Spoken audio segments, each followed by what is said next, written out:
Salut et bienvenue dans cette nouvelle vidéo où nous allons aborder un guide complet pour comprendre les bases de la TVA.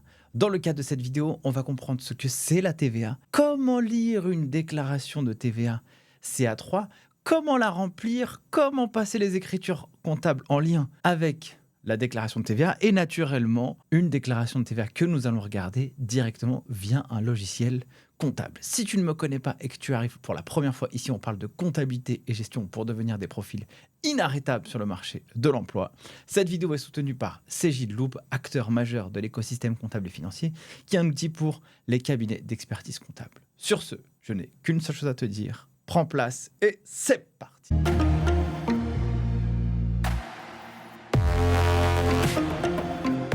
Alors le but de cette vidéo, c'est vraiment de faire un contenu qui soit pédagogique pour qu'à la fin, vous puissiez bien comprendre les tenants et aboutissants de la TVA. Alors, quel est le programme de cette vidéo? Déjà, on va regarder ce que c'est la TVA et toutes ses particularités. Parce qu'en maîtrisant l'écosystème de la TVA, on va comprendre comment on va pouvoir la déclarer réellement et comment on va la déclarer dans la vraie vie.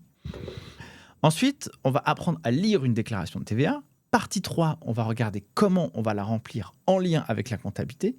Et enfin, on va voir différents cas d'usage avec l'outil Cegid-Loop pour savoir comment on remplit une déclaration de TVA. Alors, pour information, la technologie, elle bouleverse l'écosystème comptable et financier. Et sans technologie, on ne peut plus faire notre travail comme il se doit. Les entrepreneurs demandent toujours plus aux cabinets comptables. Les dirigeants demandent toujours plus au profil comptable et financier des entreprises. Pourquoi? Pour respecter les obligations légales, les obligations fiscales, les obligations comptables, mais aussi pour avoir des données en temps réel. Et les données en temps réel, ça permet de savoir quelle décision stratégique je vais prendre en fonction de la data disponible et actualisée que j'ai dans mon outil de production comptable. Le but, c'est de savoir que les stratégies que j'ai prises par le passé, est-ce qu'elles ont apporté leurs fruits, oui ou non? Et la TVA, ce n'est pas quelque chose d'anecdotique dans cette gestion-là. Pourquoi? Parce que vous allez le voir, on va voir tous les éléments et les cas d'usage de la TVA. Mais si vous déclarez de la TVA alors que vous ne devriez pas, peut-être que vous allez devoir sortir de la trésorerie, alors que cette trésorerie, vous pourriez l'utiliser à faire autre chose. Si vous ne déclarez pas la TVA alors que vous devriez le faire, vous avez des risques fiscaux et donc potentiellement des redressements possibles ou potentiellement une vision que vous ne savez pas. Peut-être demain, vous allez devoir sortir X milliers d'euros en trésorerie et vous ne le savez pas. Et si vous ne le savez pas, vous prenez des décisions qui ne sont pas éclairées. Donc, c'est très important de bien comprendre ça. Cette vidéo, elle s'adresse aussi bien à des gens qui sont novices en comptabilité ou alors des gens qui sont plus avancés, qui veulent un peu plus d'expertise sur le sujet. Alors déjà, qu'est-ce que c'est la TVA? On va commencer par les prémices. La TVA, on va déjà distinguer et définir deux typologies de choses que je peux vous montrer à l'écran. D'abord, on va identifier ce qu'on appelle la TVA collectée. La TVA collectée, c'est la TVA réalisée sur les ventes. On va faire simple, on va dire que la majeure partie des entreprises sont assujettis à la TVA.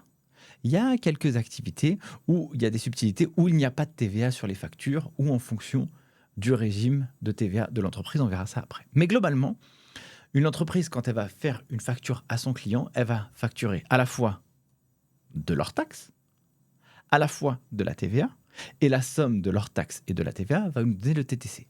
Regardons ici à l'exemple ce qu'on a ici. On va vendre des vis. On a une activité où on va vendre des vis. Qu'est-ce que j'ai? Total hors taxe, 1 000 euros.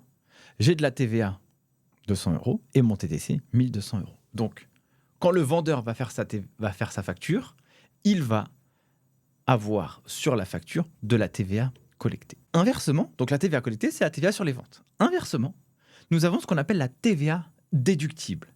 La TVA déductible, à l'inverse, c'est la TVA que l'on va réaliser sur les achats. Regardez, celui qui a acheté les vis, lui, il reçoit la facture. Et donc, lui, il va déduire la TVA qu'il va recevoir sur cette facture. Et donc, en l'occurrence, la TVA déductible, pour faire simple, c'est la TVA réalisée sur les achats. On entend souvent un terme qui est l'élément suivant. On dit que la TVA, c'est la taxe sur la valeur ajoutée. Alors, qu'est-ce que c'est la valeur ajoutée? La valeur ajoutée se calcule en retirant les consommations intermédiaires au chiffre d'affaires. Pour faire simple, c'est le chiffre d'affaires moins les achats réalisés auprès des fournisseurs. Ça nous donne ici la valeur ajoutée. Quand on pousse un peu et qu'on va en finance d'entreprise, il y a un indicateur financier qu'on appelle la valeur ajoutée. Schématiquement, CA moins achats réalisés auprès des fournisseurs. Eh bien, la taxe sur la valeur ajoutée, c'est la taxe réalisée sur ce revenu-là, sur ce ratio-là, sur ce terme-là, sur ce calcul-là, si je peux le définir ainsi. Maintenant, deux typologies de sujets deux typologies de mots-clés qu'il faut aussi comprendre. Maintenant que je sais ce que c'est la TVA collectée et la TVA déductible, je dois identifier ce qu'on appelle le fait générateur et l'exigibilité. C'est très important ça, parce que le fait générateur, c'est le moment où les conditions sont remplies, rendant la TVA exigible. C'est l'événement qui donne lieu à la créance auprès de l'administration fiscale. À l'inverse, l'exigibilité, c'est le moment où la taxe devient légalement payable ou due auprès de l'administration fiscale. Je vous donne un cas d'usage, vous avez reçu une facture de votre fournisseur, vous avez eu la livraison de votre bien, le fait générateur, il est là. Maintenant que vous avez reçu vos marchandises, vous avez votre facture, le fait générateur est là.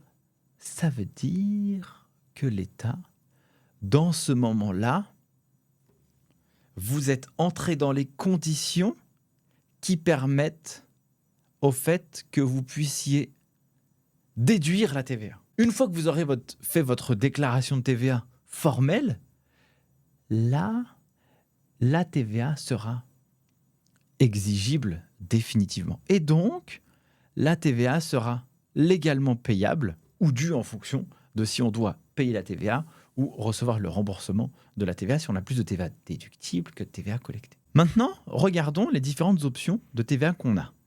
Et ça, c'est très important dans la compréhension parce que ça va nous donner la conséquence ou le bon calcul ou la bonne manière de faire une déclaration de TVA en fonction de la compréhension de ce qu'on a ici. Et ça, ce ne sont pas des informations que l'on retrouve que à l'école. C'est dans la vraie vie. Alors, on va identifier ce qu'on appelle la TVA sur les débits et la TVA sur encaissement. Commençons par la TVA sur les débits.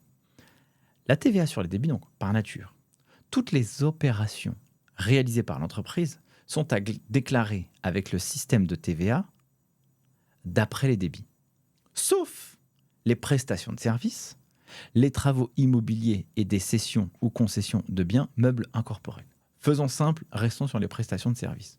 Je vends des marchandises, par nature, ma TVA est sur les débits. Je vends des prestations de services, par nature, la TVA est sur l'encaissement. Alors, c'est quoi la différence entre les deux? Si je suis sur le régime de la TVA sur les débits, la TVA collectée, parlons de la TVA sur les ventes. La TVA est exigible au moment de la livraison. Si je vends, je livre mes biens, la TVA est exigible.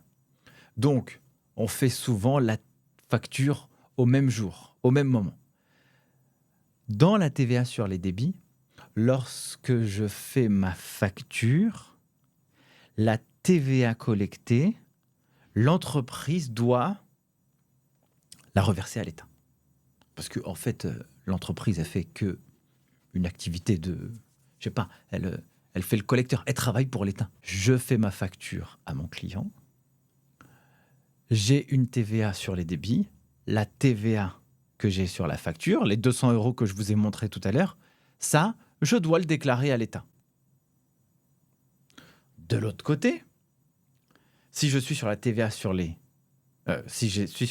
débits, mais que je suis côté fournisseur, lorsque je reçois mes marchandises, la TVA est déductible, donc je peux demander le remboursement de l'État à partir du moment où je reçois ma facture. Donc, ça, c'est la TVA sur les débits. Particularité. Alors, si vous êtes étudiant, par exemple, ou même en termes d'optimisation financière, Le problème de la TVA sur les débits, c'est que c'est très facile à gérer. Alors, quoique, maintenant avec les outils comptables, et vous le verrez avec CGloop, eh ben c'est aussi simple de gérer un autre système. Mais globalement, la TVA sur les débits, vous avez votre facture, vous mettez la TVA dans vos comptes, vous la déclarez lorsque vous faites votre déclaration de TVA suivante. C'est simple. Par contre, vous devez déclarer une TVA et potentiellement votre client ne vous a pas payé. Donc vous allez devoir payer la TVA collectée à l'État, quand bien même votre client ne vous a pas payé. Donc vous faites une avance de trésorerie. Donc si votre compta n'est pas à jour, ça va pas. Maintenant, regardons la TVA sur les encaissements. Donc ça, c'est très très important. Par nature, toutes les entreprises qui réalisent de la prestation de services, des travaux immobiliers et des cessions ou concessions de biens meubles incorporels sont à déclarer avec le système de TVA pour encaissement, sauf pour les entreprises qui ont opté pour la TVA sur les débits. Donc, si je fais de la prestation de service, par nature, ma TVA est de la TVA sur encaissement. Sauf si je fais de la prestation de service et j'ai décidé d'opter pour la TVA sur les débits. La TVA sur encaissement, c'est quoi? Regardons. La TVA est exigible au moment où le client va payer la facture. Ça veut dire que je vais déclarer la TVA collectée à l'État à partir du moment où le client me paye. S'il ne m'a pas payé, je ne déclare pas la TVA à l'État. Donc tant qu'il ne me paye pas, je ne lui donne pas sa TVA collectée à l'État. En termes d'optimisation financière, ceci est très intéressant parce que si votre client ne vous paye jamais, eh ben vous ne payez pas la TVA à l'État. Inversement, lorsque je suis un fournisseur, lorsque j'achète un fournisseur, j'aurai de la TVA déductible, je ne pourrai déduire la TVA, si j'achète une prestation de service, qu'à partir du moment où je vais payer mon fournisseur. Si je ne paye pas mon fournisseur, je ne peux pas déduire la TVA. Donc, ça, c'est très important. Normalement, vous devriez avoir une mention sur la facture qui vous précisera TVA exigible d'après les encaissements ou TVA d'après les encaissements et autres TVA exigible d'après les débits. Si l'entreprise a ou fait de la prestation de service et qu'elle a opté pour la TVA sur les débits, forcément, c'est écrit sur la facture. Mais si vous achetez de la prestation de service et qu'il n'y a aucune mention sur la facture, par nature, la TVA est sur les encaissements. Donc ça, c'est très important parce que le principe, quand on va faire de la TVA ou qu'on va la déclarer, on va faire la somme de nos TVA collectées moins la somme de nos TVA déductibles. Si j'ai plus de TVA collectée que de TVA déductible, dans ce cas, je vais payer de la TVA. C'est ce qu'on appelle la TVA à payer ou de la TVA due ou de la TVA à décaisser.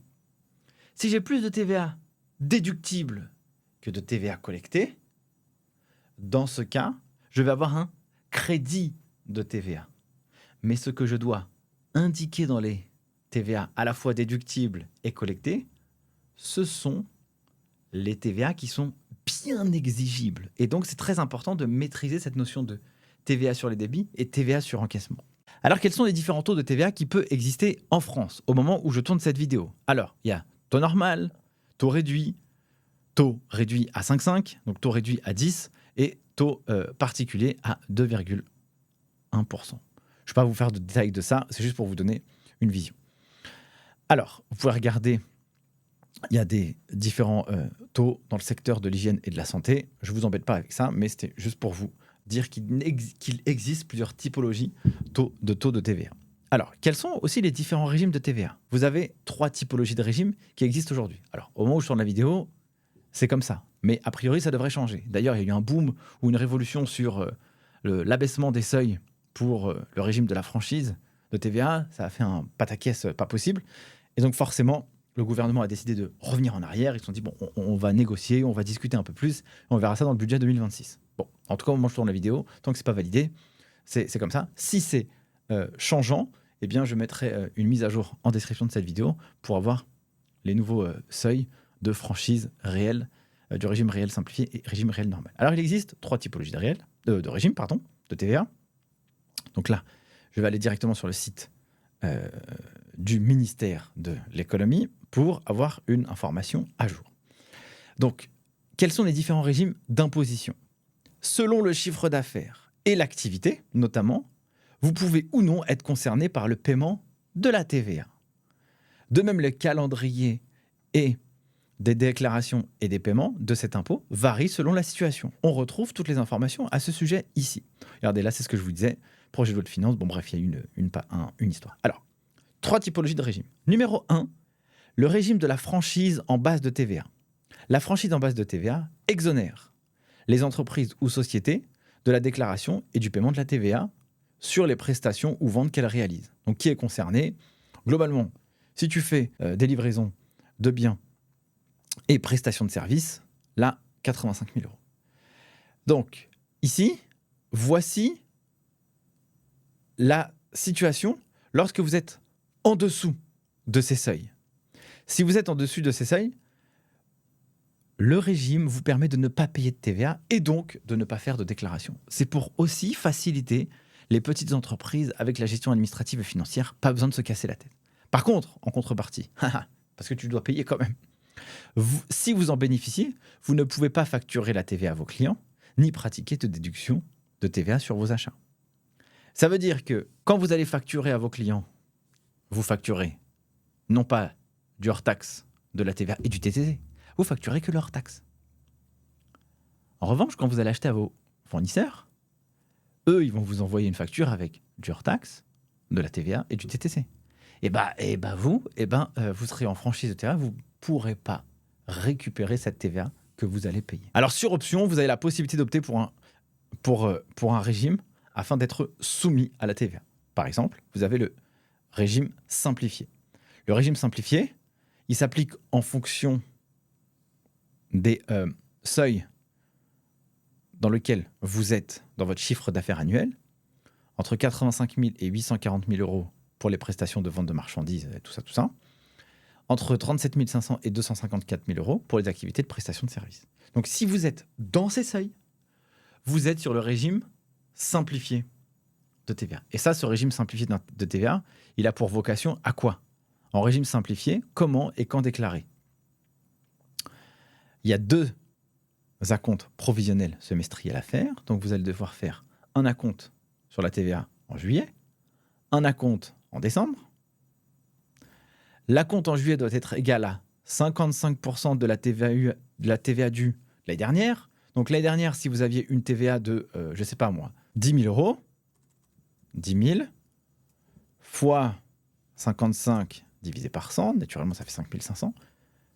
Ici, votre acompte du mois de juillet sera de 5 500 euros sur la TVA due au titre de l'année dernière. En décembre, vous payerez 40% de ce montant-là, donc 10 000 fois 40%, ça fait 4 000 euros.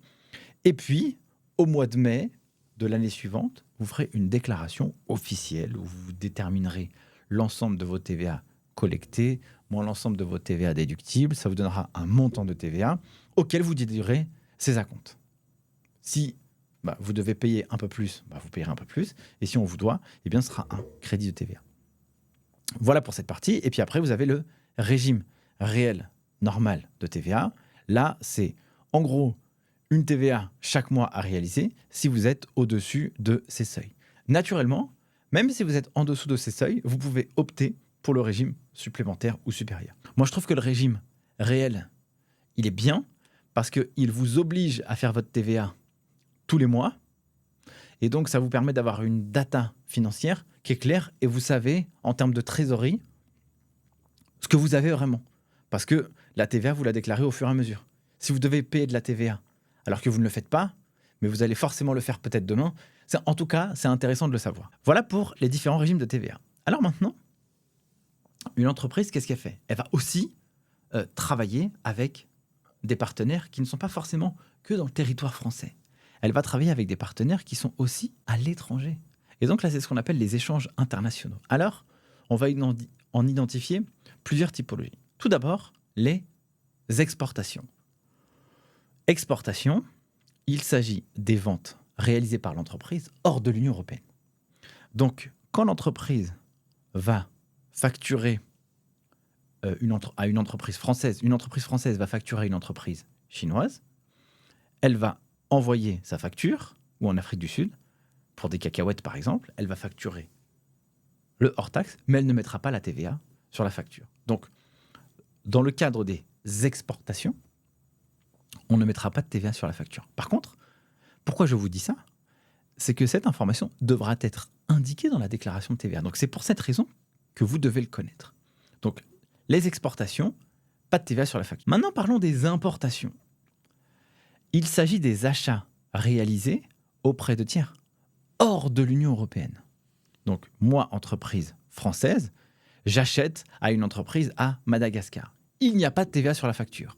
Il n'y a pas de TVA sur la facture. En revanche, il y a ce qu'on appelle une autoliquidation de TVA à réaliser. Ça veut dire que je vais constater à la fois de la TVA collectée et de la TVA déductible sur le montant que j'ai acheté. Donc ici, en l'occurrence, j'ai une facture de 1050 euros. 1050 euros fois 0,20%, ça me fait 210 euros. Donc j'aurai à la fois 210 euros de TVA collectée et de TVA déductible. Cette information devra apparaître dans la déclaration de TVA. C'est pour ça que je vous en parle. Ça, c'est importation. Maintenant, les livraisons intracommunautaires. Là, ça va être différent. Ça va être des ventes, moi, entreprise, que je vais réaliser avec des pays au sein de l'Union européenne. Exemple, la France avec l'Allemagne. Moi, entreprise, je vends à une entreprise allemande.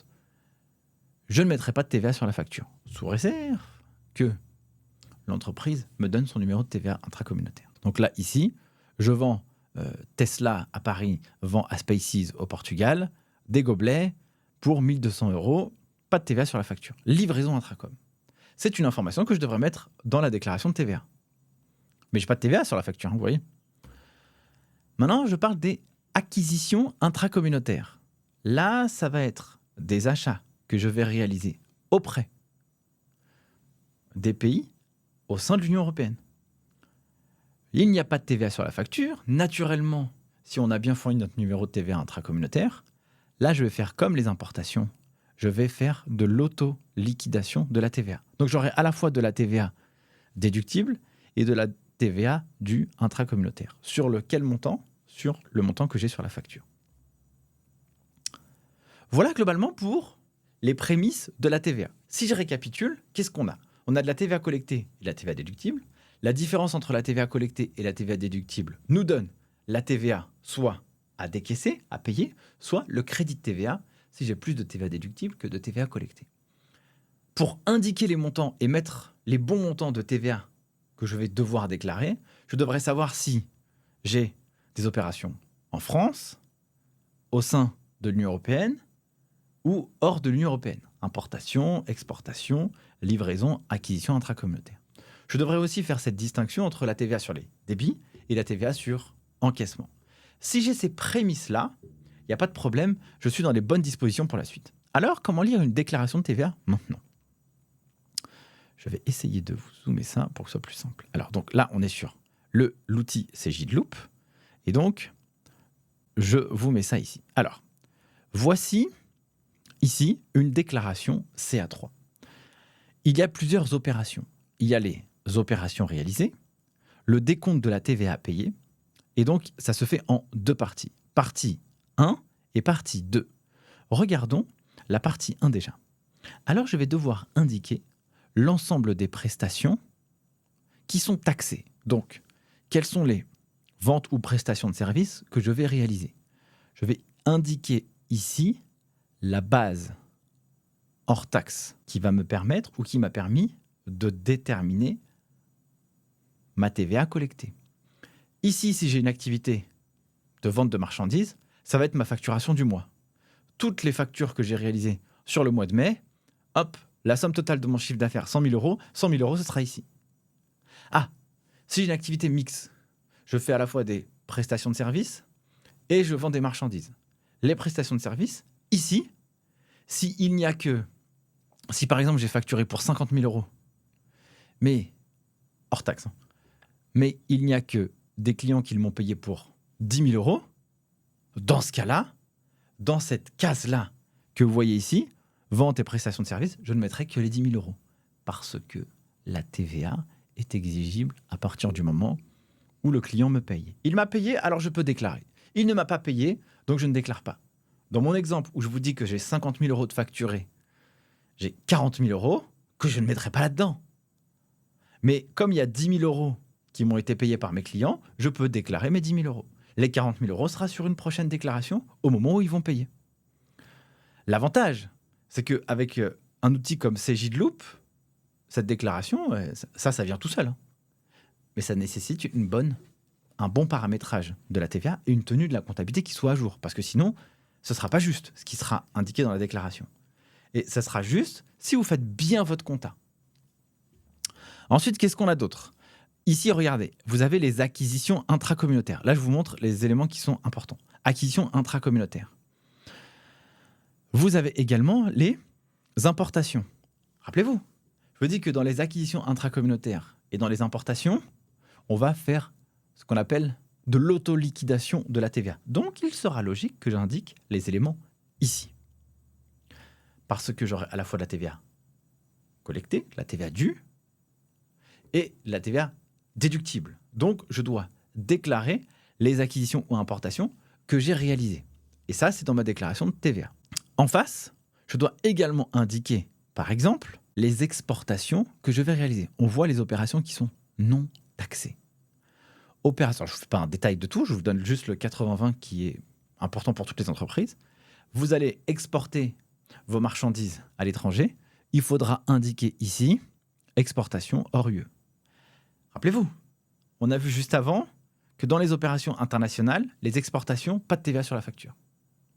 Exportation, pas de TVA sur la facture.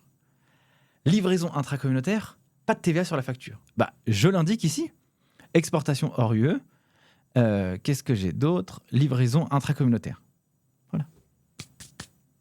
Pas de TVA sur la facture. Alors, bien sûr, il y a des éléments qui sont spécifiques qu'on n'abordera pas ici dans cette vidéo, mais c'est tout à fait possible.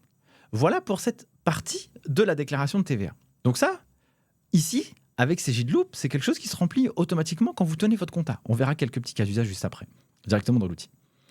Maintenant, je vais devoir décompter la TVA.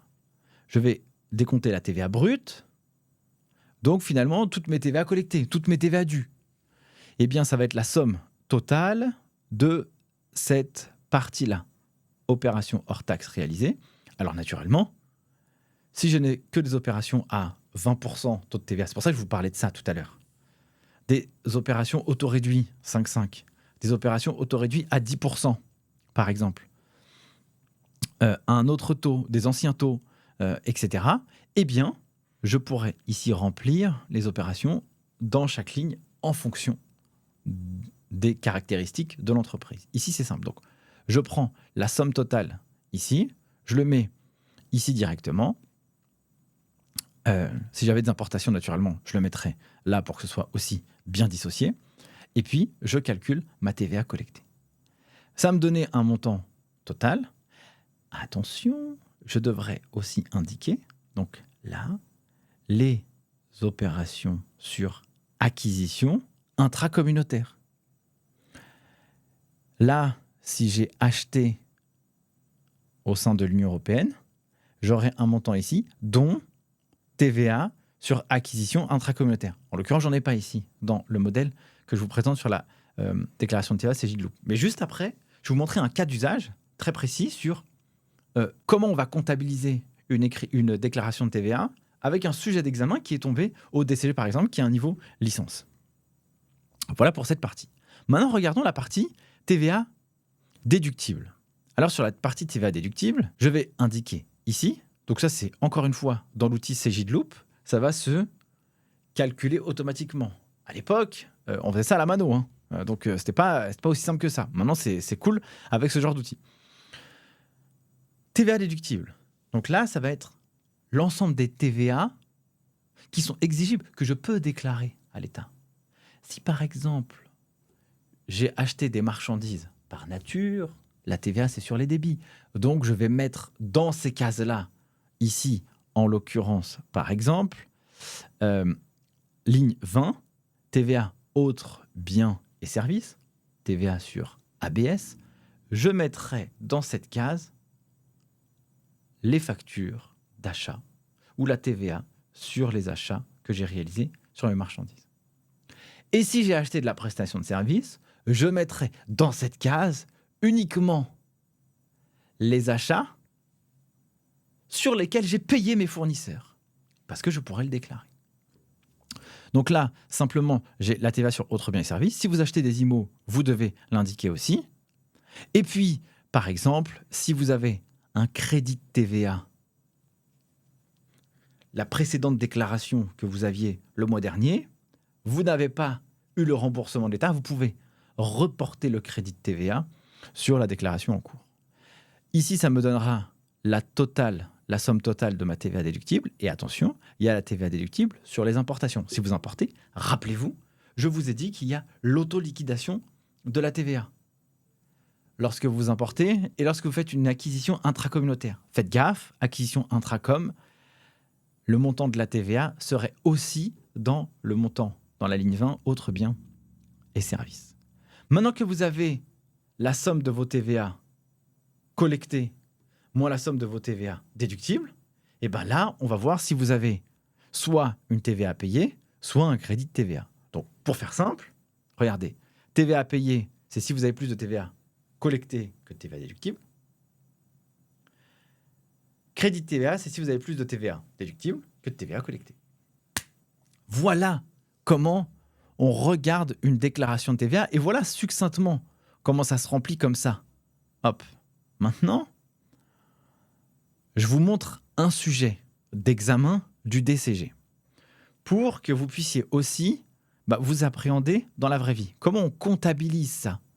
Alors, l'avantage des outils comptables, comme Cegidloop, c'est qu'en fait, il peut vous comptabiliser ça automatiquement, sans problème. Alors, je vous montre.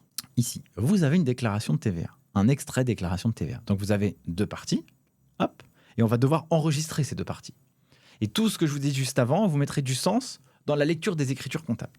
Alors, quel est le sujet? Donc, le sujet, c'est cette partie-là. Ne regardez pas mission 1, ça c'est autre chose. Mission 2. Mission 2, déclaration de TVA du mois d'octobre 2024. Tous les mois, la déclaration de TVA est réalisée avec le logiciel Comptaflex. Ici, on va réaliser avec Cegidloop. Et télétransmise à l'administration fiscale en mode EDI. Étant donné qu'il s'agit de votre première déclaration de TVA, Madame Monmo souhaite vérifier votre bonne compréhension du formulaire CA3. On a déjà bien regardé ça ensemble. Fourni dans le document 2 et votre capacité à comptabiliser la liquidation de TVA. Alors, expliciter la nature du montant renseigné, ligne 22. Préciser dans quelle situation est-il possible de rencontrer un montant dans cette rubrique. Là, je vous ai fait un petit travail en vous expliquant ce que je vous ai dit juste avant. Je vous ai expliqué comment on lit une écriture comptable, comment on lit une déclaration.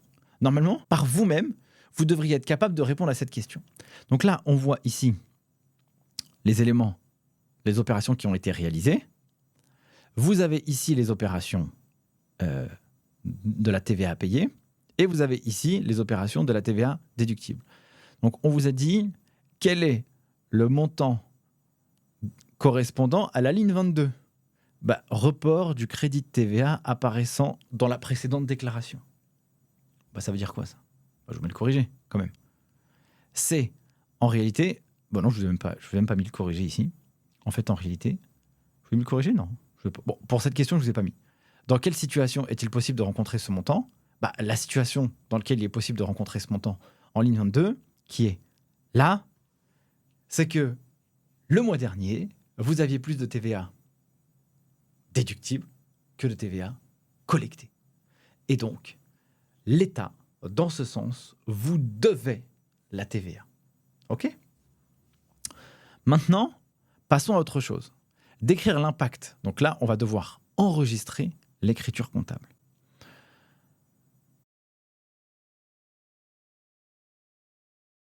Quand vous allez enregistrer votre écriture comptable, alors je vais vous faire ici un petit truc, comme ça vous allez bien comprendre. Alors, insertion, je vais vous enregistrer du texte. Là. Hop.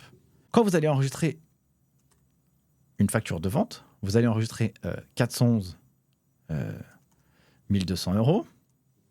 707 1000 euros au crédit et 44 5 71 200 euros au crédit. Là, vous avez une écriture d'une facture de vente très simple. Vous avez fait une facture de vente. L'histoire que raconte cette facture de vente, comment ça va venir mouvementer les comptes d'une entreprise, ça va être en utilisant ces codes comptables-là. Je facture quoi? À qui? À un client. Le client, c'est 411 dans la compta. Je lui facture quoi? Des marchandises. Et comme j'ai une opération où je travaille en marché national, j'ai de la TVA à quoi? À 20%. Et bien, j'ai de la TVA collectée sur quoi? Sur ma vente. Voilà comment ça va se traduire. Quand je vais faire ma déclaration de TVA, voilà ce que je vais devoir dire. Je vais dire, ah bah tiens, au fait, lui là, ce client-là, je vais dire et je vais déclarer la TVA. Donc, je vais aller chercher dans mon compte de TVA collecté ce montant de 200 euros pour le mettre dans ma déclaration de TVA. Imaginons que sur l'exercice en cours, je n'ai que cette opération, unique opération. Eh bien, ici, j'aurai dans ma TVA, là, vente et prestations de services, 1000 euros. 1000 euros qui correspond à quoi?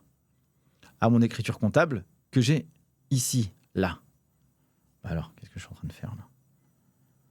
Là, ici. 1000 euros. Je mettrai dans mes ventes et prestations que 1000 euros.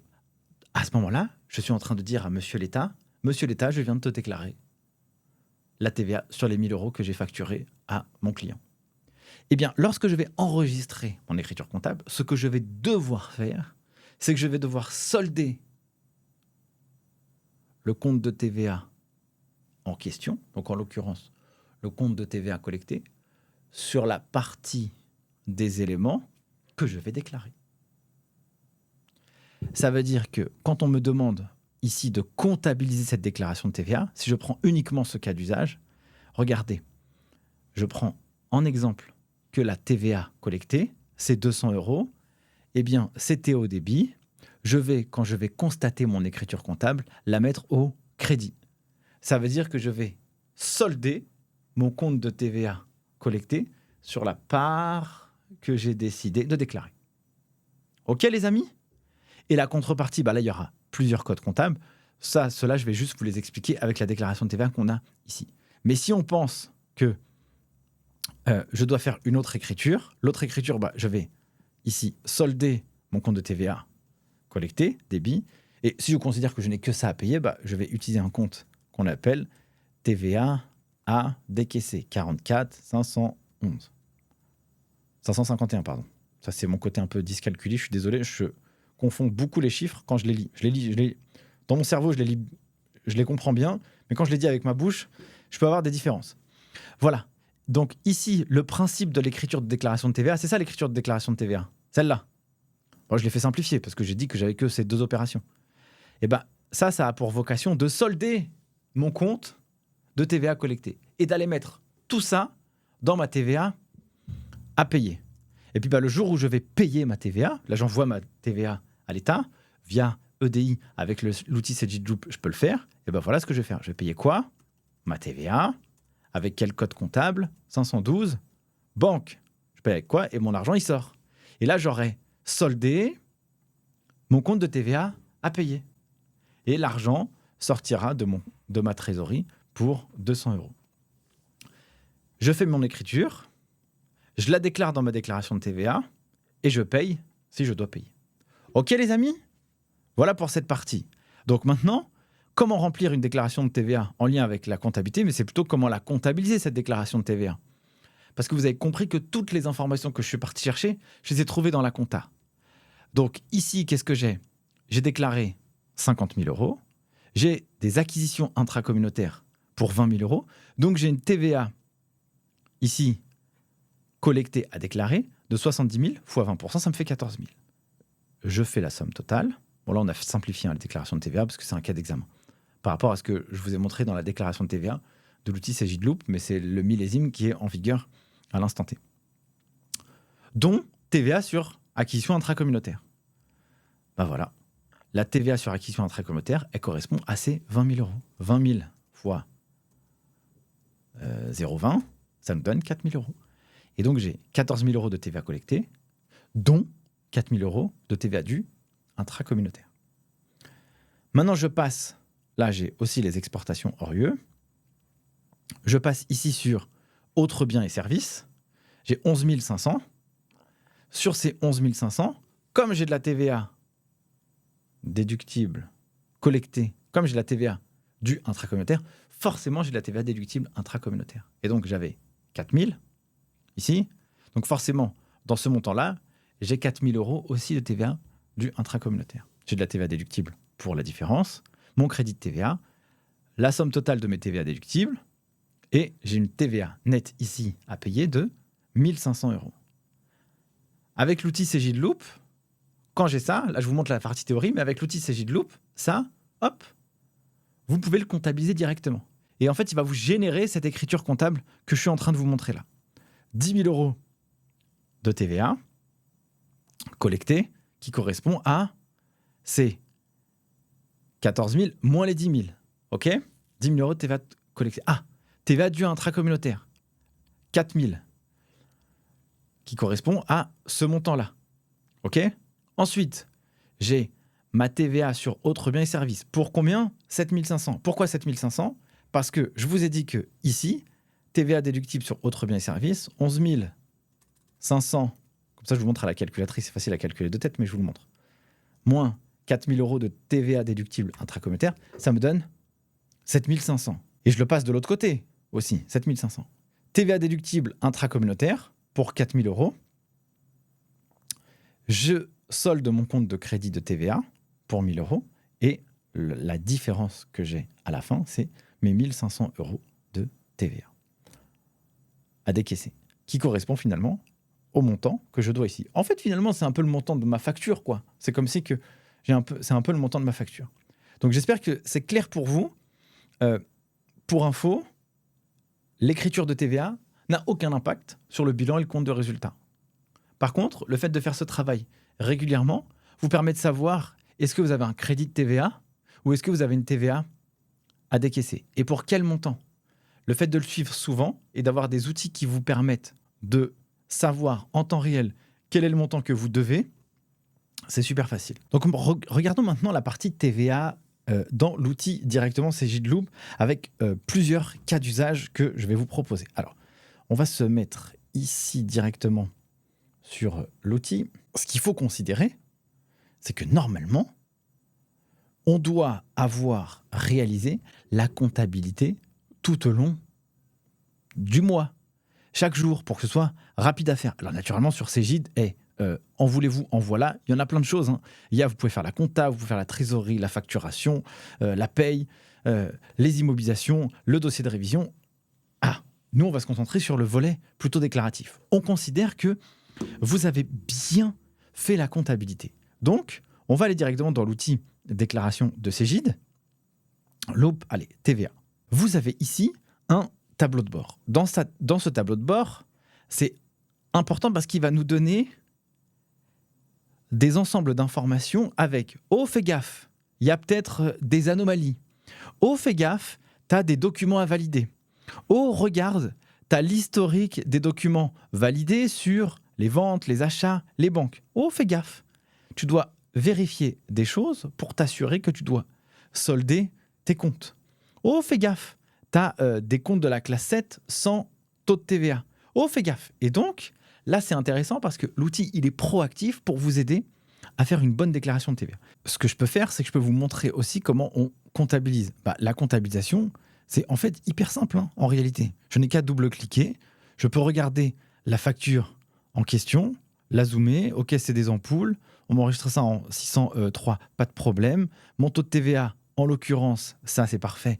J'achète des marchandises. J'ai ici de la TVA sur les débits.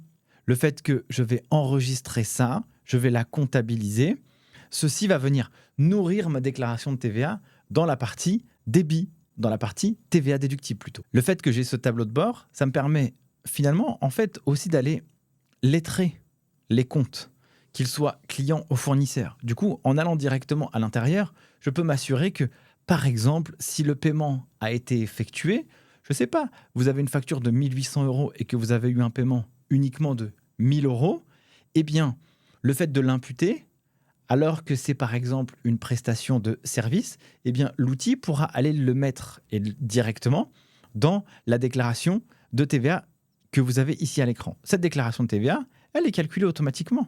Ici, on voit, il y a des éléments qui sont comme ça. Bah, regardez, on peut même regarder le détail de la déclaration de TVA et les comptes qui sont indiqués à l'intérieur. Bah, on voit compte ici, TVA collecté 20% sur encaissement. Ça veut dire que comme on a lettré une facture client, il est venu me ramener dans ma déclaration de TVA automatiquement cette TVA collectée sur encaissement. Là, c'est une TVA collectée normale et il y a aussi la TVA sur prestations intracommunautaires. Ce qui n'est pas le cas ici, donc on n'a rien, mais juste pour vous montrer. Maintenant, si je regarde de l'autre côté de la partie de la déclaration, donc ça c'est la partie sur les TVA collectées, bah, je regarde les TVA ici sur autres biens et services. Donc je vais regarder le détail. Qu'est-ce qu'on me dit? Bah, le compte Intel sur biens et services, sur la TVA sur les débits. Ça veut dire que j'avais acheté des choses avec la TVA sur les débits, il me le déclare correctement. Si j'ai de la TVA déductible sur un montant plus faible, avec de la TVA sur 5,5, débit, ok, il va me le déclarer. Et là, c'est de la TVA déductible intracommunautaire. Là, j'ai rien du tout. Là, ici, je n'ai pas de cas de figure où j'aurais pu avoir une TVA sur encaissement. Mais ça aurait pu être le cas. Et il me l'aurait répertorié directement. Il me met aussi la TVA de la déclaration précédente parce que j'avais un gros crédit de TVA. Et là, ici, j'ai un gros crédit de TVA que je vais pouvoir reporter sur les déclarations de TVA ou la déclaration de TVA prochaine. L'avantage d'avoir fait un bon paramétrage, d'ailleurs, je pense que dans les paramétrages, on peut voir ça ici, voilà, TVA, comptabilisation, on est sur quel régime? Ok, exigibilité de la TVA. Donc, est-ce que c'est une TVA uniquement sur encaissement? Est-ce que c'est une TVA uniquement sur les débits? Ou est-ce que c'est une TVA mixte? Faire le bon paramétrage vous assurera ensuite de bien comptabiliser vos écritures. Du coup, vous pouvez ensuite avoir des états récapitulatifs, l'ensemble de vos déclarations de TVA par mois, voilà, janvier, février, mars, etc. Et vous pouvez aller regarder ce qu'il y a à l'intérieur. Les états justificatifs. Alors, ok, j'ai un journal justificatif de toutes les TVA qui ont été utilisées. Bah après, je peux avoir un détail sur la TVA sur les débits. Qu'est-ce qu'on m'a pris et qu'est-ce qu'on m'a mis dans ma déclaration de TVA? Bah voilà, comme ça me permet de faire un petit contrôle. Sur la TVA, sur encaissement. Ok, d'accord, hop, hop, hop. Je peux regarder aussi l'ensemble des écritures qui ont été déclarées en lien avec la TVA sur encaissement. Et enfin, j'ai par exemple un contrôle TVA collecté sur seul client à l'encaissement. Bah ici, typiquement, qu'est-ce qu'on a? On a ce qui me reste ici, voilà, un client, je fais sa facture, bah, je n'ai pas déclaré la TVA parce qu'il ne m'a pas payé. Donc comme il ne m'a pas payé, on me donne l'information ici, fais gaffe, parce que potentiellement, il y a ce client sur lequel bah, tu devras déclarer ta TVA collectée un peu plus tard. Et puis après, naturellement, tu peux l'envoyer sur format EDI. Donc là, c'est un truc de démo, donc je ne peux pas vous le faire comme ça, mais voilà de manière très succincte. Donc j'espère que cette vidéo vous aura plu, vous aura permis de mieux comprendre la manière dans laquelle se construit, se déclare et se vulgarise une TVA. Vous avez à la fois la version théorique et à la fois la version pratique. En fait, dans les faits, dans la version pratique, on le voit très bien avec Cegidloop, c'est très, très, très simple de vous faire une déclaration de TVA. Par contre, ça nécessite de bien traiter la comptabilité et bien organiser vos schémas d'écriture pour que vous puissiez déclarer les comptes au bon moment et au bon endroit. Sur ce, si vous souhaitez une démo avec Cegid, bah vous avez le lien dans la description de cette vidéo. Et si vous souhaitez d'autres vidéos comme ça, eh bien, n'hésitez pas à me le faire savoir en commentaire. Et moi, je vous dis à très vite pour une prochaine vidéo. Sur ce, prenez soin de vous. Ciao!